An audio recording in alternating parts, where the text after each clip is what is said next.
인감도장입니다. 인감도장. 인감도장은 변치 않는다는 뜻을 가지고 있어요. 함부로 변하지 않고 변하지 않는다 이런 뜻을 가지고 있어요. 그래서 이 수인이라는 것은 변하지 않는 부처님의 진리를 상징하는 손의 모양입니다. 그래서 부처님과 보살님들의 덕을 나타내기 위하여 10손가락으로 여러 모양을 만들어 표현한 것이 수인이라고 합니다. 인계, 인상, 개인이라고도 하고요.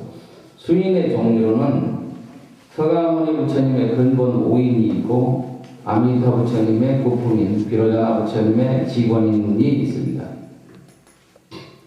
그런데 여기서 우리가 공부해야 할 것은 서가모니 부처님의 근본 5인과 비로자나 부처님의 직원인까지만 공부를 하시면 그 두 가지 종류의 수인을 뺀 나머지는 전부 다 아미타 부처님의 부품이다. 이렇게 이해를 하시면 되겠습니다. 그러면 선정인과 항마촉진인, 정법윤인, 여원인, 시무외인, 직원인, 이제 여기 시무외인까지가 서가모니 부처님의 그 근본 5인이라고 합니다. 근본 5인. 그리고 직원인은 법신 비로자나불의 그 수인이죠. 그러면 이런 수인은 어떤 상태에서 과연 나오게 됐는가 하는 것을 칠판에 제가 지도를 그리면서 부처님의 수행 과정하고 연관이 있습니다. 그거를 제가 그릴 테니까 잘 보시고 설명을 잘 들으시기 바랍니다.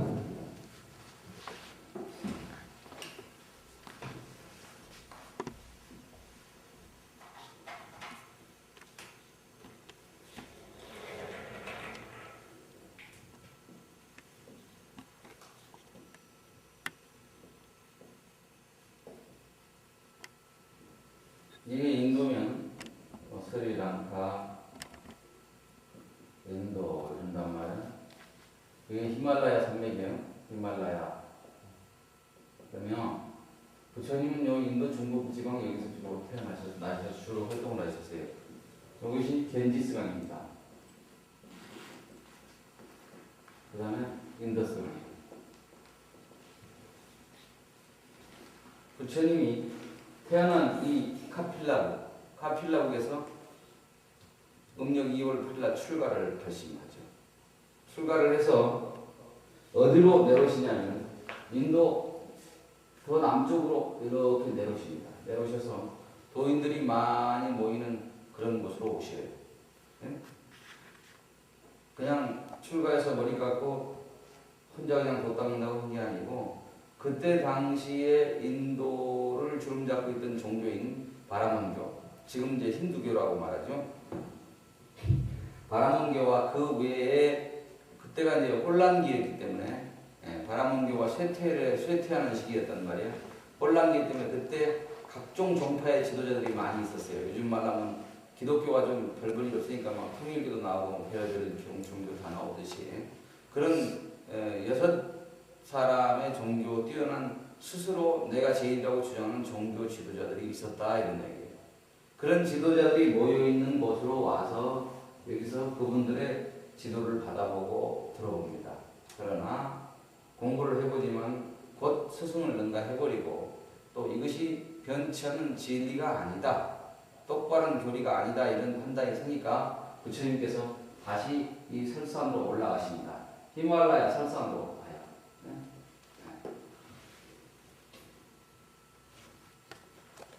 여기쯤에 이제 네팔이 있다고 보면 돼요. 네팔. 히말라야 설산으로 가서 여기서 6년간을 거행하십니다. 6년. 무려 6년. 근데 6년간 거행을 혼자 한 게 아니고 5명의 수행자와 함께 합니다. 그 5명의 수행자는 부처님 아버지인 정관왕께서 아들이 출가해버리니까 그나마 걱정이 돼서 왕궁에 있던 카필라국에 있던 사람들 신하들 중에서 수행력이 좀 있는 사람들을 이쪽으로 내려보냈죠. 예. 그래가지고 아들을 쉽게 말하면 보호하고 호의하게끔 하는 거예요. 예? 그러면서 똑같은 수행자입니다. 예. 그러나 사실은 그 깊은 뜻은 아버지가 출가했지만 그래도 아들을 옹호해주고 싶어서 5명을 보내요. 교진이를 비롯한 5비구라고 하는데, 그래서 여기서 따라가서 여기까지 같이 가요. 근데 6년을 수행하다 보니까 그때 당시에는 고행주의가 유행했어요. 그냥 막 뼈를 깎는 고통, 쉽게 말하면 일부러 몸을 학대해서 도를 타야 한다. 응? 도 닦는 데는 자전 안 먹고, 응? 안 먹고 그냥 뭐 물이나 이런 솔잎이나 따먹고 그냥 수행해야 이게 제대로 수행이 된다. 이러한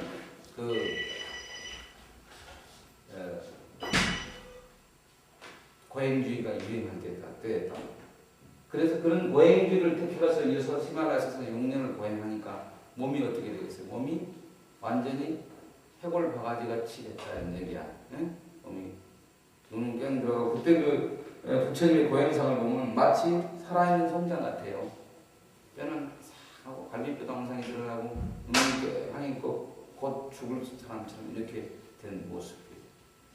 그래서 6년을 했는데도 가장 바른 깨달음에 들지 못하고 하니까 죽어버리면 도 닦아야 못 닦지요? 네? 살아야 도 닦고. 지금 이 시대의 스님들도 마찬 거예요. 건강해야 포교도 하고 뭐 수행도 하고 하는 거예요. 네? 그래서 수행자일수록 더 운동도 열심히 하고 건강해야 하는데, 스님들이 운동을 다니면 온 중이 운동을 다녀요. 응? 문제예요. 네. 스님들이 추리닝 입고 어디 운동만 해도 시비 끄는 게 도시의 신자들이에요. 문제 많습니다. 내가 이거 녹화가 되니까 다 말을 못하는데 참 문제 많아. 대한민국 불자들 문제 많다고요. 스님도 사람이요. 예? 더구나 도심에서 나는 여기는 그래도 좀 산이라도 있어서 다닐만 하지만 난 문정동에 있을 때는 말이죠. 다니기도 어려웠어요. 자, 그래서 6년을 고행해도 돈은 안 투고 막 기다려도 안 되잖아. 안 돼. 그래서 부처님께서 하산을 결심합니다. 어디로 하산했느냐?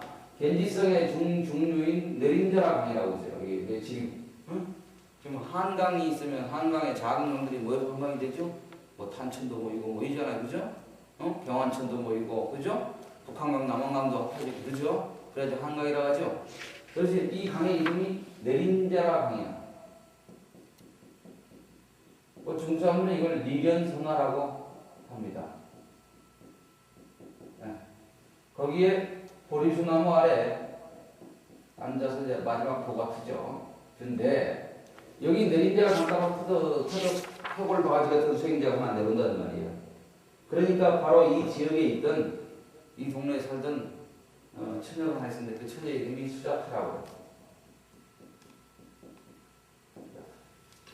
수자타라는 처녀가 수행자가 또 해골 바가지 같이 내려와서 너무 안 됐으니까 우유죽 공양을 올립니다. 우유죽 공양. 네. 근데 우리는 꼭 우유죽 공양이 아니라 밤에 꼭 뭐 먹으라고 한다는 거. 그죠? 그러면 스님 건강이 나빠지라고 비는 것 같지 않아요? 자, 우유죽 공양을 올렸어요. 그러니까 우유죽 공양을 드신 거예요. 네? 드시고 건강을 회복하셨어요. 건강을 회복하시고 내가 이제 건강을 회복했으니 이 보리수 나무 아래에서 이제 깨달고 나니까 이걸 보리수라고 한 거예요.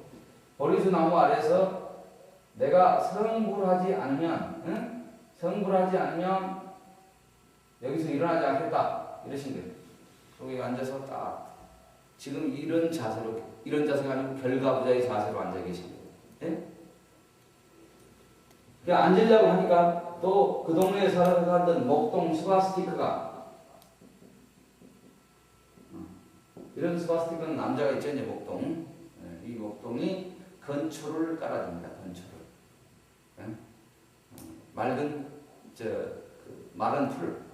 나중에는 그것이 아주 그 풀 때문에, 풀도 부처님 되신 게 한몫을 했다고 해서 그 이름이 좋은 징조를 상징하는 풀이다 그래서 길상초라고 나중에 이름이 붙죠.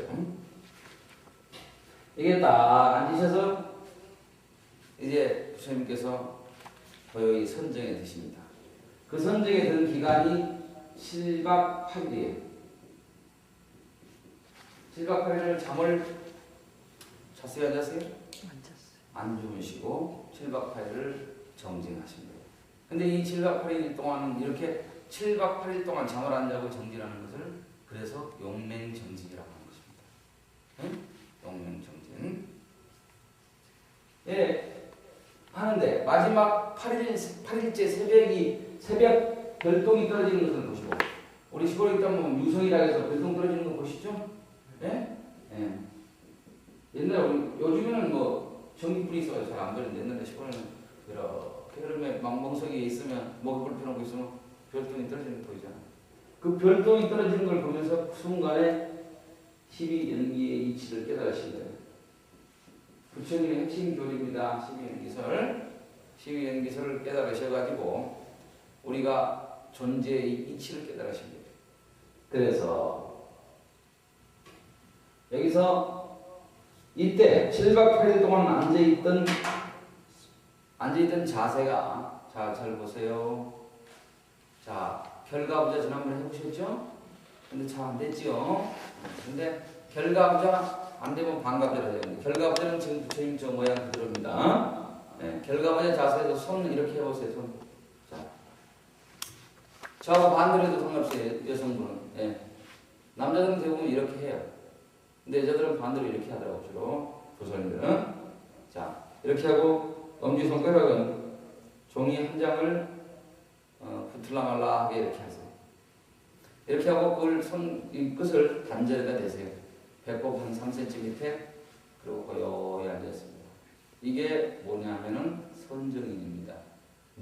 부처님이 7박 8일 동안 용맹정진하실 때 하셨던 도 닦는 수인. 알았습니까? 그래서 참선할 때도 이 수인을 하는 거예요. 이렇게 픽 쪼그라지게 하지 말고 제대로 모양 좀 좋게 해요. 예? 타원형을 만들란 말이에요. 이거를 안고빵 짜그라듯이 하지 말고 타원형을 만들어봐. 스님 모양 보란 말이에요. 됐죠? 이렇게 해서 또 이렇게 세우지 말고. 끝을 붙이지 말라고 그랬어요. 종이장 한 장 떨어지고. 왜 그러냐면 수행하다 보면 졸려요. 제일 많이 오는 게 졸음입니다. 졸음이 올 때 붙거든요. 붙으면 정신 차려요. 알았죠? 그럴 때는. 자, 이것이 뭐다? 선정인. 알았죠? 지금 첫 번째 나온 선정인입니다.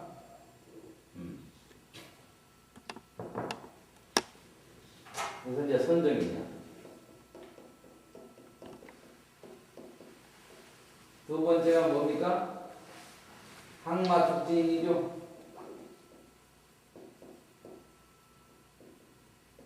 네. 그럼 항마축진은 뭐냐? 이제 저 앉아서 설명할게요.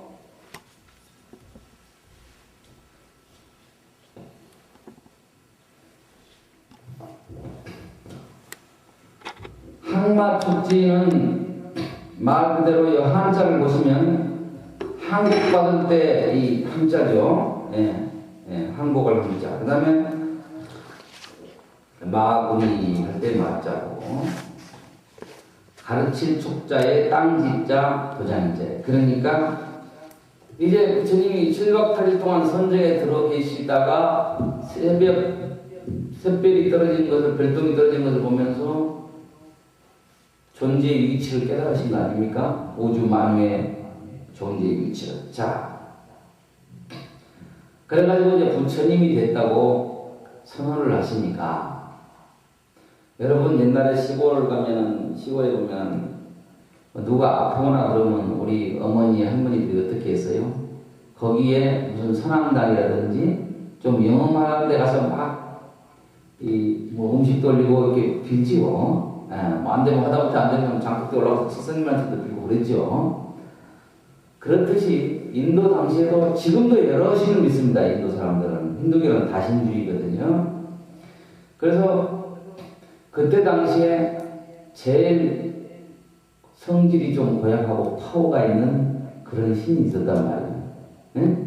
심술궂기로 유명한, 그러니까 잘해주면 잘해주고 못해주면 막 안 갖다 바치면 좁혀고 하는 그런 신이 있었다. 해코지라는.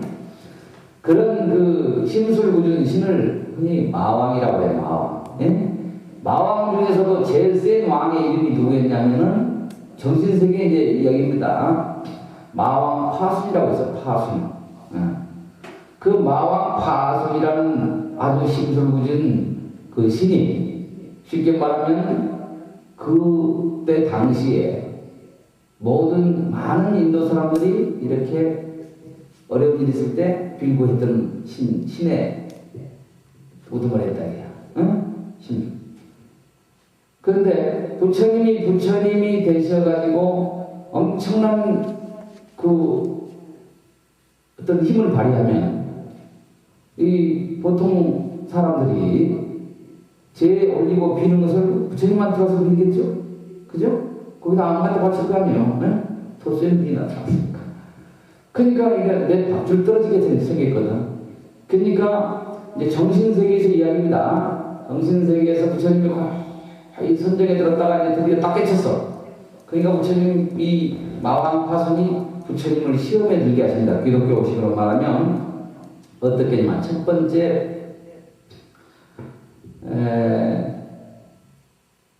그 부처님이 남자였어요, 여자였어요? 몰라? 응? 남자였지. 유부남이었어요, 충분했어요. 응? 유부남. 예, 왜냐하면 보살님들은 총각 스님이야 좀 인기가 있는데, 그죠? 유부남이 우리 교주가 유부남이세요, 영 아니옵시다.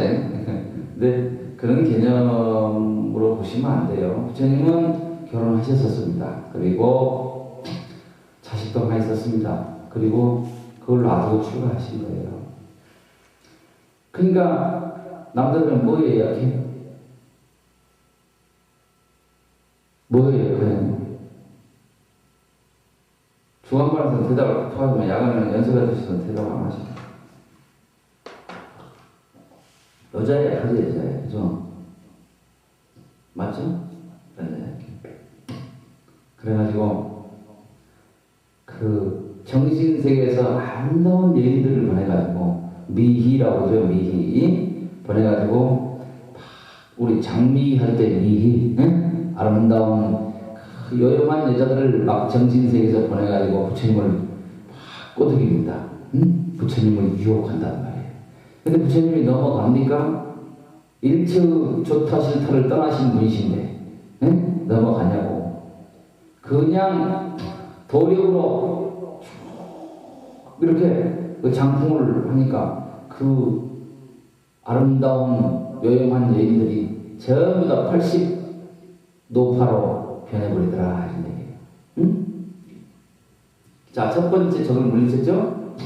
그대로 지금 앉아 계십니다. 그렇지 말해서. 그래서 깨달은 순간이에요. 두 번째, 그러니까 마음 파선이 두 번째 무슨 식으로 하냐, 드디어 무력을 씁니다. 정신세계에서 어떤 무력은 막 화살을 날리고 막 돌을 던지고 합니다. 그러나 부처님께서 역시 신통력의 힘으로 장풍을 날리니까 화살이 다 꺾여버려요. 응?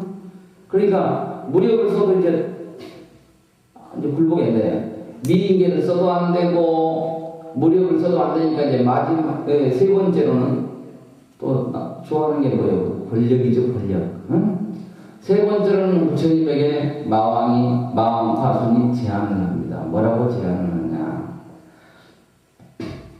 그때 당시에 부처님의 이름은 아직 부처님이 당신 스스로는 됐지만 밖에서는 안 됐기 때문에 고따마 시타르타예요. 부처님이 원래 이름이 어렸을 때 이름이.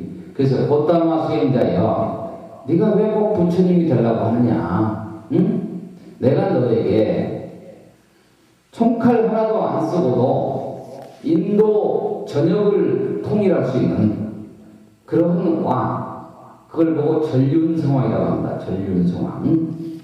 그런 전륜성왕의 지위를 주겠노라. 그러면서 권력을 제안합니다. 응? 요즘 어때요? 지난번에 경선 패하니까 우리 MB 대통령께서 박근혜한테 잘하자고 어떻게 딱 만나서 했잖아요. 그죠? 그죠? 잘 뜻대로 해주겠다. 그런데 이번에는 뜻대로 안 돼가지고 속았다고 난리치고, 그죠? 제안을 해. 권력을 주겠다. 예. 우리나라로 하면 광개토 대왕 고구려 때 그런 왕을 전륜성이라고는 안 해요. 왜냐하면 광개토 대왕은 정복전쟁에서 나라를 넓혔잖아요. 그죠? 근데 전륜성은 총칼 하나 더서 덕으로서 인도 전역을 통일할 수 있는 그런 왕의 자리를 내가 너에게 힘을 주겠노라. 그러니 부처님 되는 거 포기해라. 왜? 마왕파손의 집 앞을 떨어지니까. 네? 그렇게 제안을 해서 이제 세 번째 제안까지 했죠? 그런데도 부처님은 한마디로 NO 하고 거절합니다. 거절하니까 네 번째 마지막 수단이 뭐냐? 이제 직접 눈앞에 마왕파손이 나타납니다. 응? 물론 정신세계지만 나타나서 마왕파손에게 파손이 부처님에게 삿대질을 합니다. 응? 턱에다 딱 들이밀고 손가락질하면서 이제 그때 되면 제일 열받잖아요. 그죠? 누구나. 그래서 삿대질을 하면서 꽃다마야 네가 정말로 깨달았느냐? 한번 뭘 깨달았는지 한번 증명해봐 하면서 약을 빡빡 올립니다. 부처님이 깨달은 내용은 뭡니까? 일체의사변을 떠나는 것입니다. 생각하는 그 경계를 떠나는 거예요. 우리는 보통 어때요? 뭐 조음이 있으면 시름이라는 반대말이 있죠. 그죠? 많다가 있으면 적다는 그런 차별심이 있죠. 또 부자는 강하다는 차별심이 있고 사랑은 미워한다는 차별심이 있고 응? 너는 나라는 차별심이 있고 어느 거 다 차별심이 안 일어나는 게 없어요. 우리 일상생활에서. 그죠? 부처님은 그것을 떠나신 거예요. 그거로부터 자유로워지신 거예요. 응? 그걸 지혜라고 말해요. 응? 그럼 지혜는 왜 지혜냐? 지혜는 부처님은 지혜와 복덕을 갖춰서 부처님이라고 해요. 응? 지혜와 복덕. 그러면 지혜는 뭘로써 다른 말로 반야라고 하는 것인데 뭘로써 지혜가 증득되느냐? 여러분처럼 공부해야 해요. 응? 부처님의 깨달은 내용이 뭔지. 응? 아 그래야 일체의 사변을 떠난 것을 말하구나 하고 이치를 깨닫고 두 번째 실제 내가 수행을 해요. 그것이 여러분이 하는 기도예요. 신행 수첩 있죠? 응? 그렇게 하시면 이제 차츰 또 전생의 근기가 뛰어나다면 단박에 근기가 좀 부족하다면 차츰차츰 번뇌가 없어진다. 차별심이 덜해진다는 얘기예요. 아시겠습니까? 종국에는 차별심이 하나도 없어진 그 상태를 우리는 지혜, 반야 또는 해탈 이렇게 말하는 거예요. 아시겠습니까? 그럼 그것만 가지고 부처님이라고 하느냐? 그건 아니다. 부처님은 그 지혜와 또 하나 갖춘 것이 뭐냐면 복덕입니다. 복덕. 복과 덕을 갖추셨다. 그러면 복덕은 어떻게 갖추셨느냐? 부처님은 500생을 넘는 그런 장기간 동안에 윤회를 하셨습니다. 부처님도. 윤회하는 중에 수많은 좋은 일을 했어요. 남을 도와주고 예를 들어서 뭐 사슴이었을 때 응? 응? 그 임신한 사슴이 왕한테 죽임을 당할 순간에 본인이 스스로 황금털을 가진 사슴이었어요. 스스로 내가 죽겠다고 나서는 그런 복을 지었어요. 복을 그렇게 570생이 넘던 동안 복을 지었기 때문에 부처님께서는 무한한 복덕을 가지고 계십니다.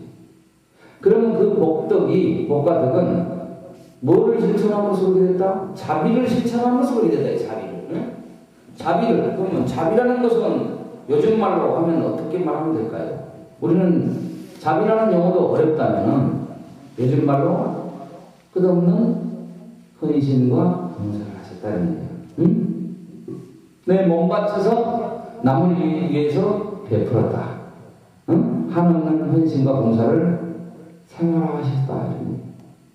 자, 그러면 이런 국장은 이런 말을 해요. 아유 스님 저는 많이 베풀었는데요. 얼마나 베풀어야 하는지 나는 우리 친정 여시되고 전부 다 내가 베풀고 사는데 이런 소리예요. 응? 밑빠진 독에 물고기가 한 대를 쏟아치거든. 그런 것을 가끔은 봅니다. 근데 그건 베푼 것이 아닙니다. 그거는 본인이 그 남편하고 살기 때문에, 그 엄마 아빠가 있기 때문에 어쩔 수 없는 인연법에 의해서 한 것이지, 조건 있는 베품이죠. 진정한 헌신과 봉사는 조건이 있다고 그랬어요? 없다고 그랬어요? 당연히 없어야 합니다. 아무 나하고 이해관계가 없는 사람에게도 끝없이 베푸는 것을 우리는 헌신과 봉사라고 한다. 네? 그러니까 복이 얼마나 크겠습니까? 그렇죠? 그러한 그 자비의 행위에 의해서 복덕이 쌓이는 거예요. 하루아침에 쌓이는 게 아니다. 그런데 많은 사람들은 어때요? 우리 현재 우리 불교인들은 그냥 절에 와서 빌기만 하면 막 복 준다더라 하고 막 달라고. 응? 그 남자가 치면 도둑놈 기도예요. 응? 지가 복에 씨앗도 뿌리지도 않고, 응? 복 달라. 보통 큰 장사를 하려고 하는 사람들이 아니다. 응? 내가 딱 깨놓고 얘기를 하면, 자, 불전에다 10,000원을 낸다. 그런 사람에게 당신 도대체 복을 얼마나 받아간 거야? 아무도 최소도 10,000원 같이 10배 이상은 달라고 할걸요? 응? 그런 마음으로 하는 거예요. 그러니까 그 마음이 순수하지 못하다. 아무 조건이 없어요. 내가 부처님 당신을 어떻게 공양하니까? 수많은 사람들을 위해서 어떻게 베풀까? 이 생각만 하다 보면 복이 자동으로 와요. 그렇게 지혜와 복덕을 갖추고 있는 것을 부처님이라 한다는 말이에요. 네? 자, 그래서 그런 복덕이 있는 것을 부처님이라고 하는데, 이 항마축지는 이제 부처님이 되셨잖아요. 그죠? 근데 마지막 권력까지 제한함에도 불구하고 만들으니까 마지막 4번째 와서 턱에다 대놓고 마왕 파순이 부처님에게 당신이 깨달은 게 뭐요? 한번 나한테 보여줄 수 있어? 하고 약을 올리는 거예요. 근데 부처님은 내가 그랬죠. 좋다 싫다 많다 적다 너다 나다 좋은 놈 나쁜 놈 그런 경계에서 떠났더라고 그러죠. 그렇죠? 예. 떠났으니까 마왕 파순 너 싸가지 없는 놈하고 조합할 수는 없는 거잖아. 그죠? 참 곤란해. 그 순간 부처님께서 땅의 신에게 당신, 지신이라고 그러죠? 우리 지신밟기 한다고 그러잖아요. 지신에게, 자, 앉아서입니다. 제가 안 보일까 봐서 설명 이렇게 드리는데, 앉아서 선정인 하고 해보세요. 네. 선정인 한 상태에서, 오른손만을 뻗어서 무릎 위에 얹습니다. 그리고 당신을, 지신을 가리킵니다. 지금 부처님 손 보이시죠? 네? 지신을 가리키고 왼손을 그대로 있습니다. 네?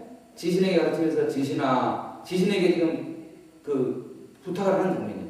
지신아, 땅의 신, 지신아, 너는 나의 깨달음을 알지?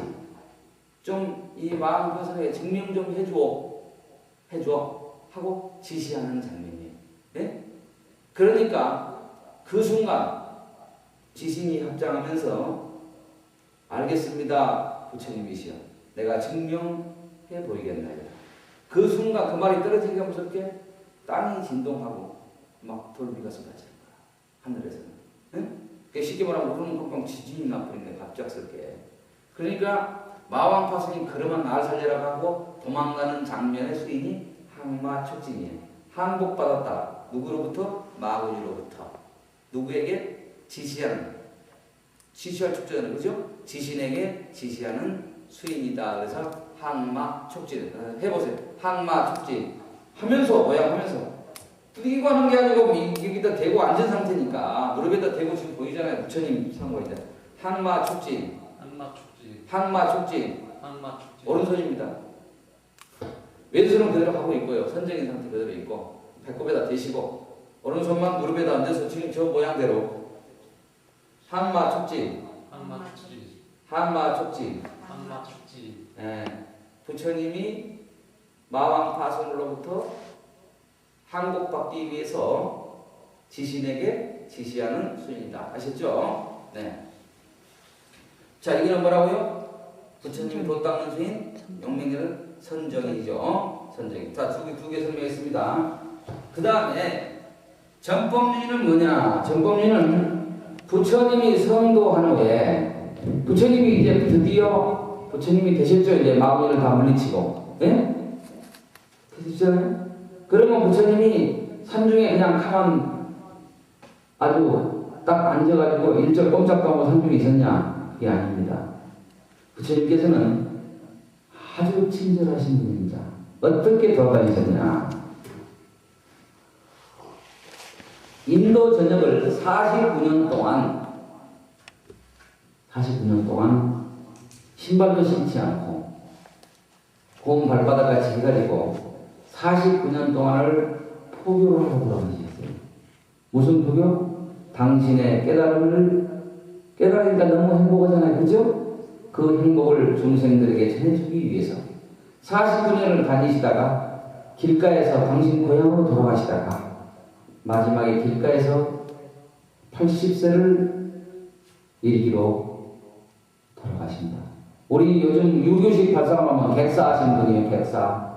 네? 우리는 길거리 지금 불쌍한 객사라고 그러잖아요. 객사하셨어도 부처님은 2700년이 지난 지금에도 불교의 교주로서 모든 불교인들이 추앙해요. 왜 그럴까요? 49년 동안 본인 챙기려고 했어요? 중생 부지하려고 했어요? 네? 중생 부지하려고 포기하고 다니셨죠? 그러면 조건이 있었어요? 없었어요? 없었죠? 자, 예수교는 조건이 있어요? 없어요? 나 믿는 놈에게만 천당이죠? 안 믿는 놈은 지옥이죠? 네? 예수 천당 불신 지옥 차에서 좀 안 봤습니다. 옛날에? 지금도 있어. 모라시장 가면 응? 그러고 막 쿵짝쿵짝 두드리면서 하더구만 지금도. 자, 등급이 틀린 종교입니다. 네. 그렇게 법에 부처님이 포교하러 다니시는 것을 상징하는 것이 요 수인이에요. 자, 보세요. 자, 손 해보세요. 오른손을 이렇게 첫 번째로 잡으세요. 엄지와 첫 번째. 다른 데는 피세요, 나머지를. 왼손은 엄지와 셋째 손가락을 잡으세요. 그리고 여기다 놓으세요. 자, 보입니까? 네. 네. 이렇게 한 수인이 이 모양이 뭐예요? 모양이 뭐같이 생겼어요? 돈같이 생겼죠? 동전. 하도 절에는 11조가 없잖아요. 그죠? 네? 11조가 없어서 내가 이걸 돈 내놔라 수인이라고 합니다. 예? 돈 내놔라 수인. 좀 제발 보시들 좀 많이. 우리 집이 1000가구 정도가 되는데 가구수로. 교회로 하면 엄청 큰 교회예요. 응? 근데 재정이 1000가구 된 교회에 비하면 아무것도 없어요. 왜 그런 줄 아세요? 봅시다. 예? 자, 돈 내놔라 수인이라고 하면 되겠어요? 네, 그건 여담이고요. 자, 수레바퀴같이 생겼죠, 동그란? 그죠? 당신의 깨달음의 바퀴를 수레바퀴처럼 굴리고 다니셨다. 자, 수레바퀴는 소가 끌고 가면 아닌 가는 데가 없죠? 끝없이 당신의 깨달음의 그 행복, 일체의 번뇌를 끌어버린 그 행복을 인도 전역을 수레바퀴 굴리고 다니면서 당신의 깨달음의 바퀴를 굴리셨다. 해서 불을 전자, 법법자, 불을 윤자, 예? 응? 예, 전법윤이라 따라서 합시다. 전법윤인. 뭐라고요? 부처님이 깨달음의 바퀴를 굴리고 가는 걸 상징한다. 아셨죠? 이거 했기 때문에 복덕 지으신 거 아닙니까? 그죠? 예? 그래서 부처님이라 하는 거예요. 그거 안 했더라면 부처님 그냥 머리만 운전면 학과식만 통과되시는 거예요. 알았습니까? 예. 여러분도 마찬가지예요. 아셨죠? 네. 전법윤이. 자, 그러면 부처님은 그렇게 자 보세요. 자 따라서 선정인을 통해서 7박 8일 만에 깨쳐서 부처님이 되셨죠. 항마촉지. 마구니로부터 항목받고 더 이상 덤비는 놈이 없죠? 예? 항마촉지. 항마촉지. 그죠? 자, 예. 무릎에도 넣으세요. 무릎에도. 예. 오른손을 무릎에다 넣어요. 항마촉진. 그리고 끝없이 당신의 깨달음의 바퀴를 굴리고 다니면서 중생 제도하셨죠. 80세까지. 그러므로 해서 중생들이 어떤 걸렸어요? 모든 것을 다 주시는 거죠. 이게 여원이에요. 여원. 예? 모든 것을 다 주리라. 예? 중생이 원하는 걸 다 들어준다. 당신의 복덕의 힘으로. 아시겠습니까? 그 다음에 요거는 뭐냐? 손 이렇게 들어보세요. 자, 어떻게 하냐면 선정인 상태에서 출발해요. 선정인 상태에서 오른손만 드세요. 왼손은 그대로 있으세요. 자, 이게 모두 다 퍼주리라예요. 여원이. 예? 중생들에게 원하는 걸 다 퍼주리라. 예? 따라서 여원이. 여원이. 뭐라고요? 다 퍼주리라. 예? 예. 근데 살짝 이렇게 주는 모습으로 해야지 땡기면서 하면 안 돼요. 여원이. 따라서 여원이. 저 땡기는 거 봐봐. 여원이. 중생에게 다 원하는 것을 들어주리라, 퍼주리라. 예? 그 다음에 시무웨이. 살짝 들면서 시무웨이. 지난번에 약사 이름을 설명할 때 서 있는 분 다 이렇게 하고 있다고 말했잖아요. 시무웨이. 요거는 뭐냐면은 베풀 시자, 없을 무자에 두려울 애자예요. 응? 그래서 중생들에게 당신의 설법을 중생들이 들으면 두려움이 있어요, 없어요? 없어지죠? 예? 중생들에게 두려움을 없애주리라. 따라서 시무웨이. 중생에게 뜻은 보다 두려움을 없애주리라. 그 다음에 여원이. 예, 시무웨이 여원이. 그러면 5개 수인을 다 설명했죠? 네? 자, 이것이 서가모니 부처님의 근본 오인입니다. 서가모니 부처님의 근본 오인이에요. 아시죠? 근데 그러니까 그 무단 점치감은 어때요? 점치는 야, 그러니까 뭐 안 좋아. 응? 집이 이거 안 하면 큰일 나, 그죠? 예? 그래 안 돼요, 그죠? 그 불상 모시고 그러잖아요. 예? 부처님 법하고는 아주 그림 사람들이 아시겠어요? 또 소령 성복을 입고도 그런 스님들 가끔가다 있어요. 이게 풀어가지고 뭐 살이 꼈으니까 뭐 해야 해. 예? 자, 중생이 겁나요? 안 나요? 겁나죠? 자, 부처님 법에 위배돼요? 위배 안 돼요? 위배됩니다. 그러니까 스님들한테 묻지 말아요. 아시겠습니까? 네 스스로 기도해라. 신중단에 기도하며 점쟁이보다 더 영험한 힘이 여러분들한테 나와. 아시겠어요? 도와주셔야 이분들이. 아시겠습니까? 네? 왜? 여러분들을 옹호해주는 호법선신들입니까? 시무의 여러분들이 다 했습니다. 예? 그 다음에 이제 마지막 직원이는 뭐냐? 자, 이거 보세요. 왼손을 들어서 이렇게 해보세요. 왼손 2번째 손가락. 그 다음에 오른손으로 감아지세요. 오른손으로 감아세요. 그리고 딱 엄지를 누르세요. 엄지 손톱인들 왼 2번째 손가락 누르셔요. 그리고 가슴에다 딱 대세요. 아니 그렇게 하는 게 아니라니까. 자 보세요. 감아지세요. 그리고 세우세요. 그리고 2번째 손가락 누르세요. 자, 이게 뭐다? 이렇게 하고 있는 게 뭐다? 직원이. 따라서요. 직원이. 이렇게 하고 있는 부처님이 누구예요? 이거는 서가모니 부처님이 아니죠. 누구? 법신 비로자나불. 법신은 뭐다? 진짜 달과 같은 부처님이죠. 근본 부처님이죠. 오직 하나밖에 없는. 아시죠? 법신 비로자나불. 어느 경에 나온다? 화엄경에 등장하신다. 그 부처님이 계신 정각은 뭐라고 한다? 대적광장. 네. 대적광장. 아시죠? 네. 그러면 지금 서가모니 부처님의 근본 요인 선정인 항마촉지, 전법륜인, 시무웨인, 여원인 5개 하고 그 다음에 직원인을 뺀 나머지 수인은 뭐다? 전체 다가 서가모니 부처님의 근본 오인과 직원인을 뺀 나머지는 다 뭐다? 여기는 아미타 부처님의 부품이다. 이렇게 하시면 돼요. 네? 아미타 부처님 부품이는 9개란 얘기예요. 주는 모양이 다 복잡해서 외우지도 못해요. 아시겠습니까? 그러니까 이 모양이 아닌 것들은 나머지는 뭐다? 다 아미타 부처님의 아미타불의 구품인에 해당된다. 아시겠죠? 네? 네.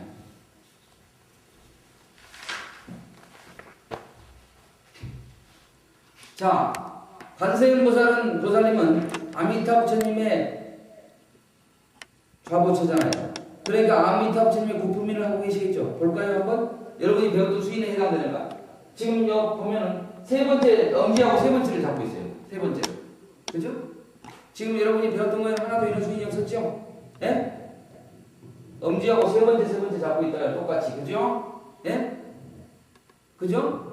그러니까 결론은 뭐예요? 이것은 아미타 부처님의 고품민의 하나이다. 이런 얘기죠. 아셨죠? 네. 그래서 수인이 부처님의 걸어온 길하고 일목요연하게 상통되는 그런 이야기입니다. 절대 그냥 지 멋대로 막 하는 게 아니에요. 페이지 넘어가서 22쪽. 탱화와 병화. 탱화는 전집에 있는 이 그림 그려져서 붙여진 것을 탱화라고 그래요. 법당에. 그런데 우리는 호불탱화 지금 없다고 그랬죠? 없어. 신중탱화만 있죠? 네, 신중탱화. 그래서 중단탱화라고 하고 신중탱화. 하단탱화는 감노탱화라고 한다고 말씀드렸죠? 감노탱화. 신중탱화하고 감노탱화하고 구분하는 방법. 감노탱화에는 가마 같은 게 있다. 가마. 타고 다니는 가마.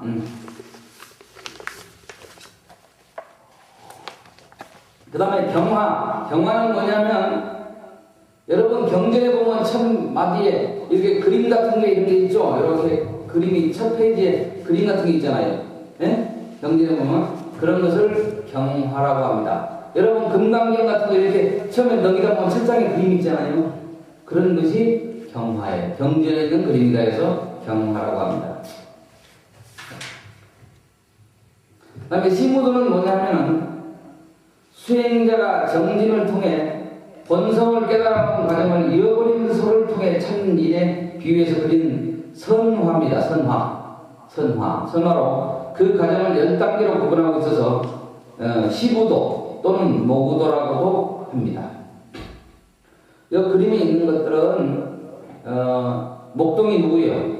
소를 잃어버린 목동이 수행자죠. 그리고 잃어버린 소는 뭐예요? 강의 좀 집중하세요. 네. 쓰는 건 대수가 아니에요. 듣는 사람이 그렇게 나와요. 이해해야 해요, 여러분들 나이에. 자, 소를 잃어버린 목동이 바로 누구예요? 수행자예요.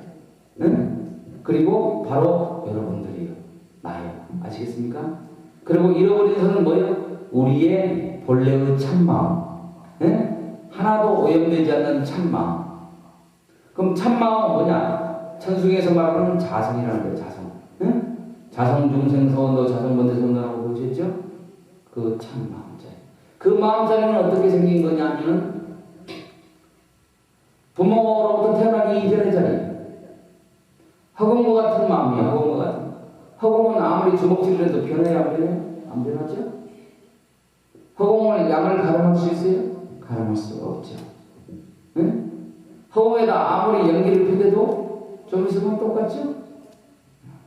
자, 허공은 차별해야 안 해요? 모든 것은 차별하지 않아요. 그런 자리를 자성이라고 하는 거예요.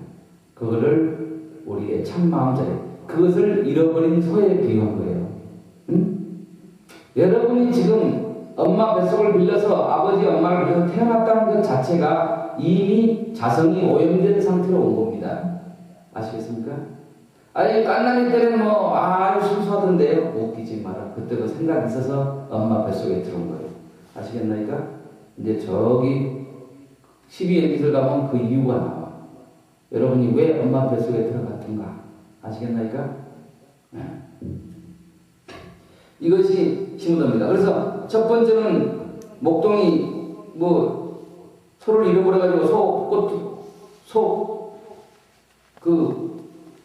소 줄만 가지고 지금 눈물을 흘리면서 가는 장면이죠. 그죠? 두 번째는 소의 발자국을 본 장면이죠. 네?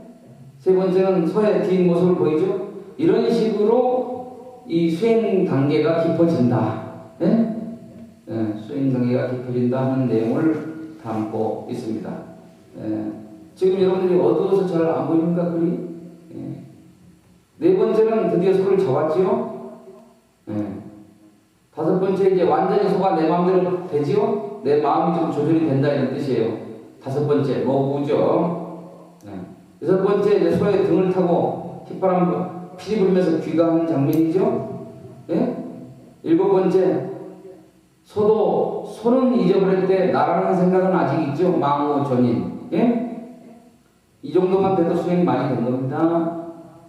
그 다음에 마지막 여덟 번째, 인후구망. 소도 잃어버리고 나도 이제 잃어버리죠. 일체 참 마음이니 나니 하는 생각을 다 놔버렸다는 뜻입니다. 예? 텅 빈 공의 세계를 완전히 되기 때문에 이론상으로서 이렇게 둥그렇게 표시를 해놓으신 거예요. 예? 전혀 뭔 소리인지 모르겠어요?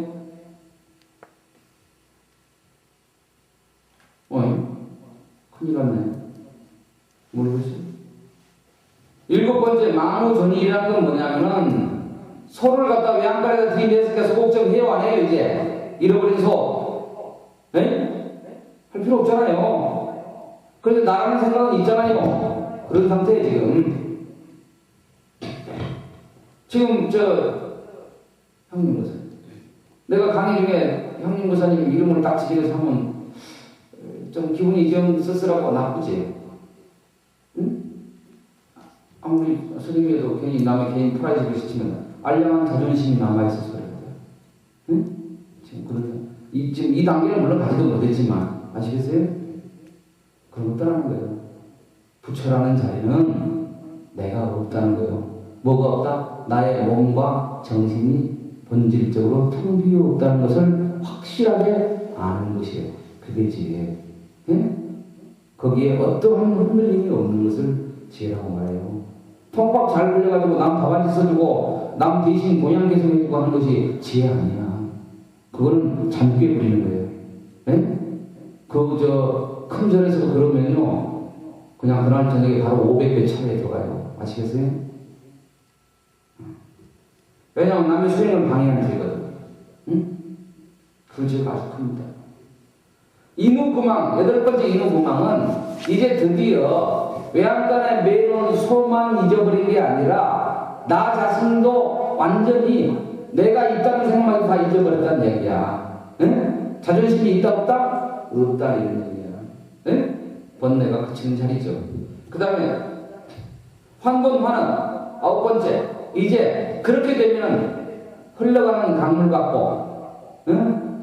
진흙밭에 피는 연꽃과 같은 마음이죠. 예? 일체의 경계에 끄달리지 않죠. 자연 그대로이죠. 예? 우리는 억지로 마음을 쓰잖아요. 억지로. 뭐에서 들어오는 신호는 눈, 귀, 코, 여, 몸, 종아리 생각에서 들어오는 신호 가지고 마음을 부르락 하지 않습니까? 그렇죠? 자, 내가 지적했어. 왜 뭘로 봤어요? 눈으로 보고 귀로 들어서 성질 난 거예요. 그죠? 맞습니까? 예. 그러면 눈 좀 파버리지. 귀 좀 막아버리지. 그러면 병신 돼버려. 보고 듣때 생각을 일으키는 단계가 안 익히는 단계가 요거 알았습니까? 그리고 마지막에 열 번째 입전수수라. 이제 드디어 그렇게 도 닦고 나면은 그냥 산중에서만 가만히 있는 것이 아니고 이 풍진 세상으로 와서, 응? 세상의 중심들과 함께하면서 살아간다 이런 얘기. 알겠습니까? 네? 진정한 부처님의 도는 일상생활 속에서 있다는 거예요. 네? 어디 밖에 있는 게 아니에요. 네? 신통한 거? 거기에 부처님이 도라고 탁도한다는 소리 하지 마라. 아시겠습니까? 그거는 그런 과정 중에 하나의 과정이에요. 네? 자, 그 정도로 해서 시부도 설명 마치겠습니다. 네. 모르면 이제 저기 인터넷에 여기 틈고 다시 보세요. 자. 23쪽에 감노도는 아까 하단 테마라고 그랬죠? 영단에 영단에 그려지는 테마라고 그랬고 주로 가마가 많이 등장한다고 말씀드렸습니다. 예? 우리는 지금 없고 그냥 주련으로만 표시가 되어 있다고 말씀드렸어요. 그 다음에 여기 괴불 있죠? 괴불. 이 괴불은 오른쪽에 있는 그림 있죠? 이 그림이 괴물이에요. 그러니까 야외 예배용 그림이에요. 자, 옛날에 전통 사찰의 대웅제는 규모가 그렇게 크지 않습니다. 아무리 커도 뭐 한 50평은 안 넘어가요. 웬만해서는. 근데 50평에 불단 설치되고 그러고 나면 뭡니까? 몇 명이나 더 차겠어요. 사람 많이 못 모이잖아요. 그러면 큰 법표를 어떻게 하면 대웅전 마당은 넓지요. 대웅전 마당에다가 그는 그림이 이 괴물이라는 겁니다. 그러면 이 괴물 지주라고 되어 있는데 이게 괴물대라고도 합니다. 괴물대. 이 괴물대 돌로 된 게 있죠. 왼쪽 그림. 요것이 두 개가 있어요. 두 개가. 대웅전 계단을 중심으로 양옆에 개뜨기 해서가지고 요 사이에 깃대를 꽂아가지고 깃대와 깃대 사이를 나무로 연결해서 거기다 그림을 오른쪽에 그림을 축 늘어뜨리고 큰 행사를 하는 거예요. 알았죠? 괴물 오른쪽에 것은 괴물 왼쪽에 돌로 된 것은 괴물대. 아시죠? 그 다음에 좀 반응 좀 해봐요. 반응 좀. 알아듣더라 말았다 못 물었다. 이 괴물대가 착각하지 마라. 이 괴물대가 대웅전 앞에 있는 것은 괴물대고 이것보다 한 4배, 5배 큰 것이 일중 밖에 있는 것은 괴물대가 아니고 단단지주예요. 이거는 절 경계 표시를 하고 도인이 나왔다고 하는 표시를 하는 그 국기봉 같은 큰 그런 거예요. 아시겠어요? 그거 틀려요. 그 다음에 폐사지 저런 써진 데들 하면 그런 것만 남아있는 경우 있잖아요. 그 다음 변상도는 부처님 일대기 또는 불교설에 관한 여러 내용을 그림으로 그린 부처님의 일생이라든지 이런 것들을 그림으로 그린 것을 변상으로 합니다. 넘어갑니다. 법구는 불법을 수행하는 데 필요한 모든 도구를 법구라고 하는데 법구는 뭐냐? 법구는 여러분 지금 저쪽 북 보이죠? 북. 예? 북. 저 북보다 훨씬 큰 게, 한 대여섯 배 큰 게 범종어가 매달려 있죠? 큰 데가 그걸 보고 법고라고 해요. 이 법고는,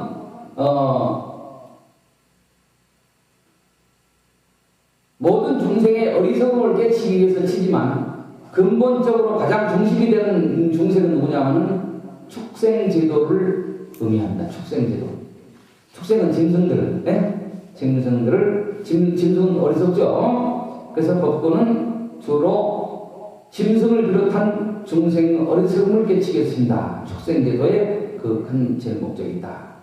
그 다음에 운판은 우리 고향에 없습니다만은 마찬가지 범종각에 매달려 있습니다.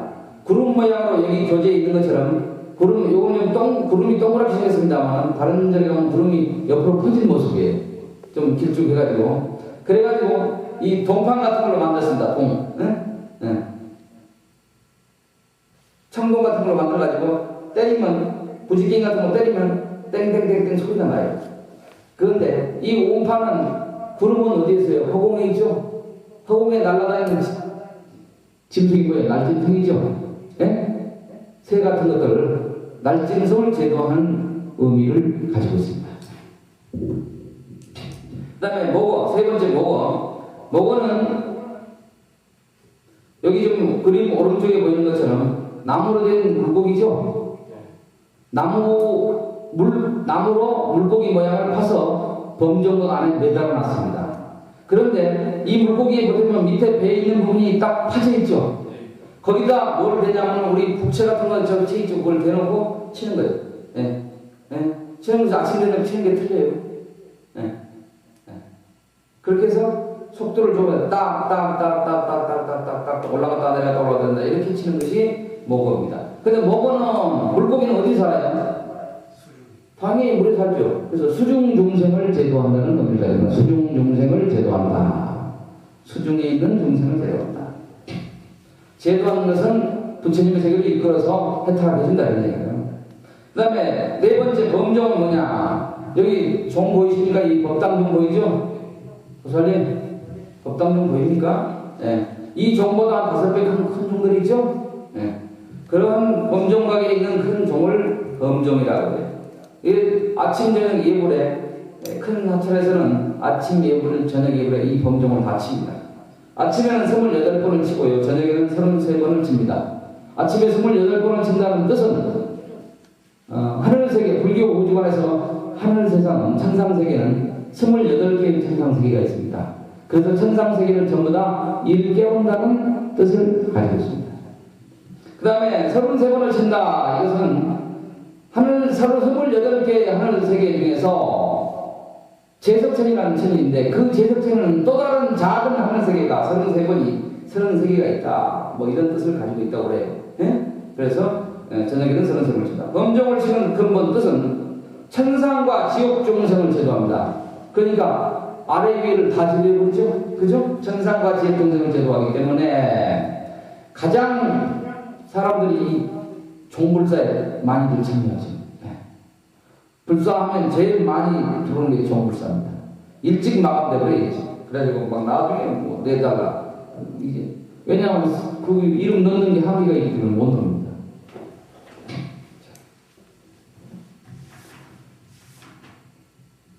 자, 그 다음에 약속대로 신중에 대해서 좀 설명하겠습니다. 두 분 다 일어나서 이쪽 신중평화 앞으로 나와주시기 바랍니다. 전 기수에서는 설명을 안 했던 건데 이번 기수에는 설명합니다.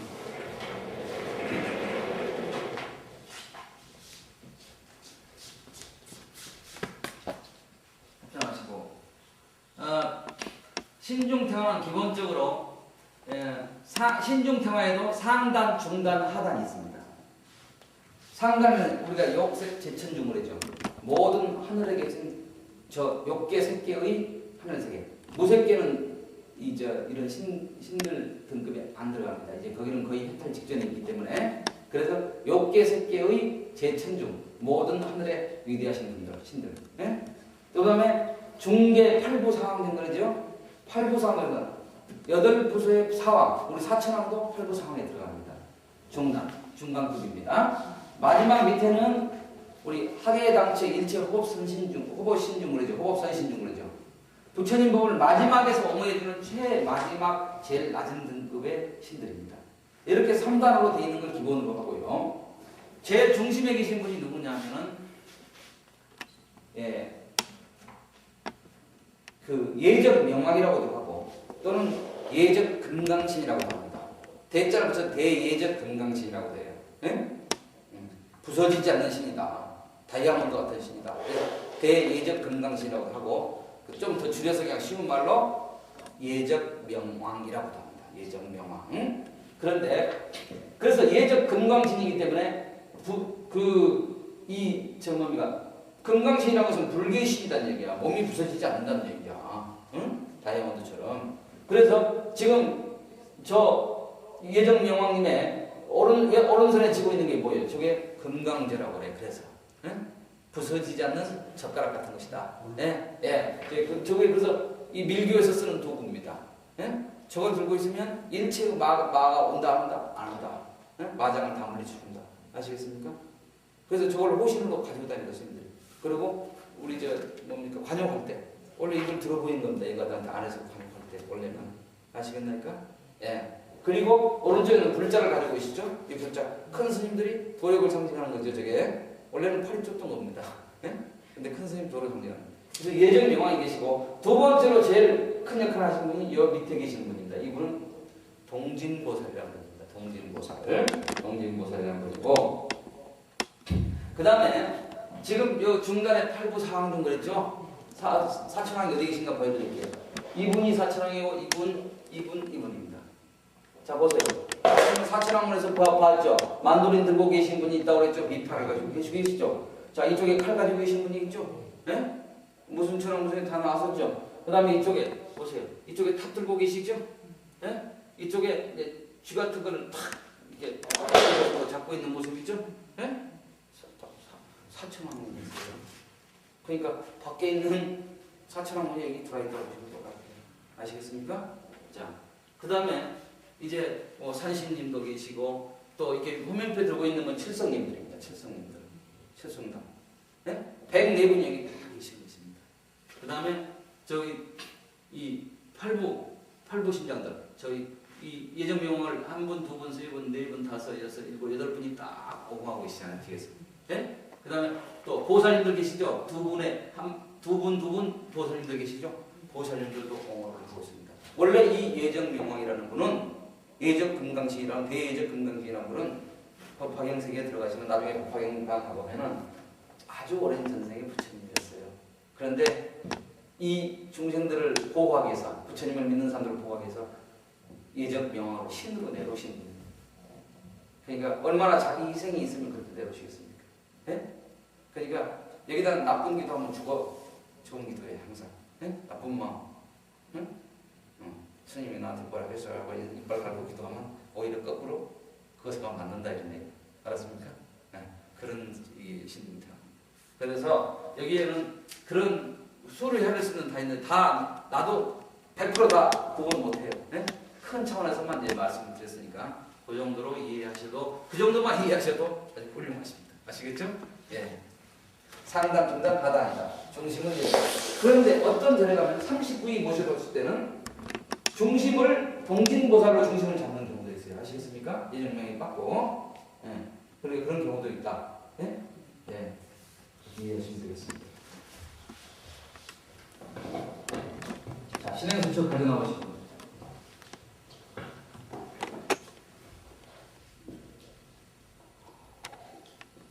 예, 그 사님 하셨어요. 경전만 듣고 있기 때문에 같이.